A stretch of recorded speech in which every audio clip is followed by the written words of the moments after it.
at Copenhagen this December, weeks away, a treaty will be signed. Your president will sign it. Most of the third world countries will sign it because they think they're going to get money out of it. Most of the left-wing regimes around the world, like the European Union, will rubber stamp it. Virtually nobody won't sign it.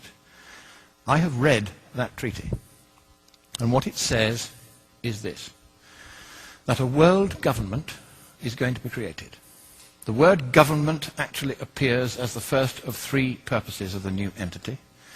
The second purpose is the transfer of wealth from the countries of the West to third world countries in satisfaction of what is called coyly a climate debt, because we've been burning CO2 and they haven't, and we've been screwing up the climate. We haven't been screwing up the climate, but that's the line. And the third purpose of this new entity, this government, is enforcement. How many of you think that the word election or democracy or vote or ballot occurs anywhere in the 200 pages of that treaty? Quite right, it doesn't appear once.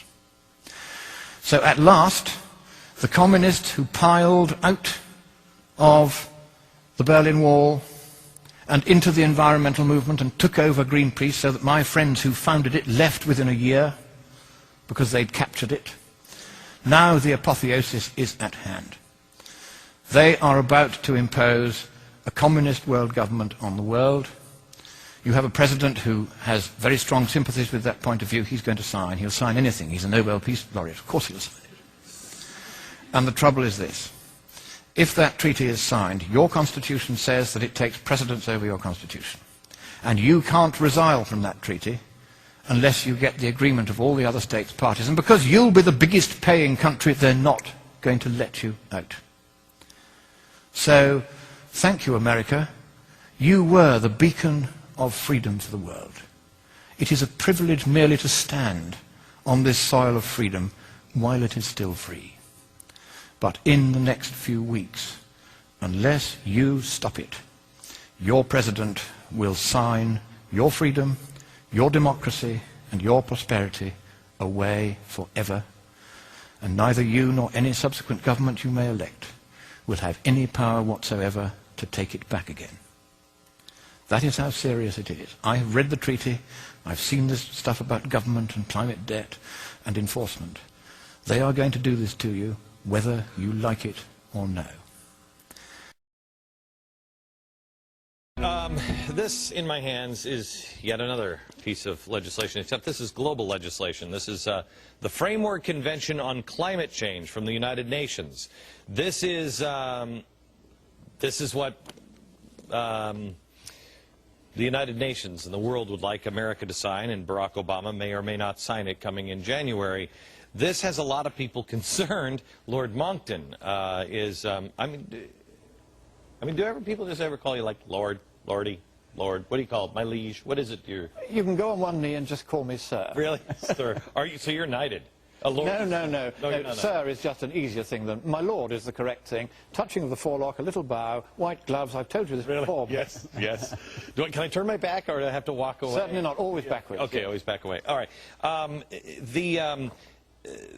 You say that this is going to lead to global government. Yes, well, it says so in paragraph 38. The word government is there. It says what its powers are going to be. They are enormous. They're greater than any power that any government has now. And John Bolton, I would characterize you as kind of in the same area, but not really. You say there's got to be a lot of other things that go along with it. Yeah, I don't view this as apocalypse today. I think it's a mistake. To be sure, but it's not going to emerge in this form. Okay. Now, I hope it won't. I hope I've made enough noise to stop it. It is this is all based on the science of global warming, which seems to be coming apart at the seams. You know, because it's cooler. The Earth is now going into a cooling trend. How can you have so much CO2 and going into a cooling trend? It doesn't make any sense if it's caused by CO2. But this in it has a climate or a carbon debt that we'll have to pay for the rest of the world because we use so much carbon. You say that you can disprove the CO2 and the global warming. That's right. It has now been disproved, not by me, I should say, but by Professor Richard Lindzen of MIT. Now, you saw the economic calculations I showed you on the Lord board up there. My head hurt. And that's very, very simple. It just says 1 trillion tons, 1 Fahrenheit degree of warming foregone, and that means there's no point in trying to do anything about it. But now, if we can go to the Wise Up window, I'd like to show you a graph from Lindzen's paper. Now, what you see there is there are 11 separate computer models graphed there, and they all show that as temperature rises at the sea surface from left to right along the bottom there, then the outgoing radiation at the top of the atmosphere is predicted to fall because all the greenhouse gases in the atmosphere that we're putting there are stopping the radiation from getting out. But these are predictions by the Xbox 360s and PlayStations of the UN. It's what I call globalized groupthink. There is no scientific basis for this. Indeed, it contravenes the laws of thermodynamics. I mean, I'm sorry for being such an idiot here, but that makes no sense to me. Let me just see if I have it right. Okay. The red line going down is the prediction, right? That's right, yes. And it means that what's escaping out into space. You get less and less escaping out to space as the temperature increases. As the temperature increases, less and less radiation gets out to space. Right. Because the greenhouse gases thicken because of the temperature increasing, and they stop it getting out. That's the prediction. That's the official theory. If you don't predict that, you can't say there's a problem with CO2. All right. If we could have the next slide, I'll show you what really happens. And now look in the middle there. That is a measured result. It took 20 years to compile that one little graph. Professor Richard Lindzen of MIT, the foremost meteorologist in the world, he knows more about it. It took 20 years. He had to wait until he had enough data points that he could do that graph reliably.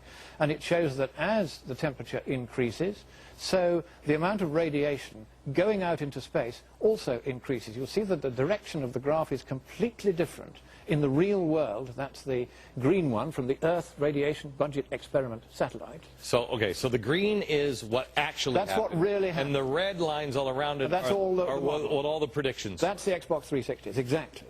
And so what we've got is a measured result that shows that all the guesses, all the groupthink, all the consensus, so-called, which you can see in those models, they all have a consensus among themselves, but that consensus is now proven by direct and meticulous measurement to be wrong. And why is this particular paper and this particular slide so important? Because what it is showing is that that outgoing radiation is not being trapped down here, as Al Gore and the others say it is. It's getting out to space very much as it always did, and therefore instead of getting 7 Fahrenheit of warming this century with a doubling of CO2, just 1 Fahrenheit. Small, harmless, and generally beneficial. And that paper, history will relate, is the end of the scare. Back in a minute. But I think it is here in your great nation, which I so love and I so admire. It is here that perhaps at this 11th hour, at the 59th minute and the 59th second, you will rise up and you will stop your president from signing that dreadful treaty, that purposeless treaty, for there is no problem with the climate, and even if there were, economically speaking, there's nothing we can do about it. So I end by saying to you the words that Winston Churchill addressed to your president in the darkest hour before the dawn of freedom in the Second World War. He quoted from your great poet Longfellow.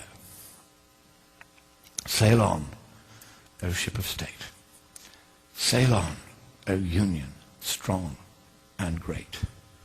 Humanity, with all its fears, with all the hopes of future years, is hanging breathless on thy fate.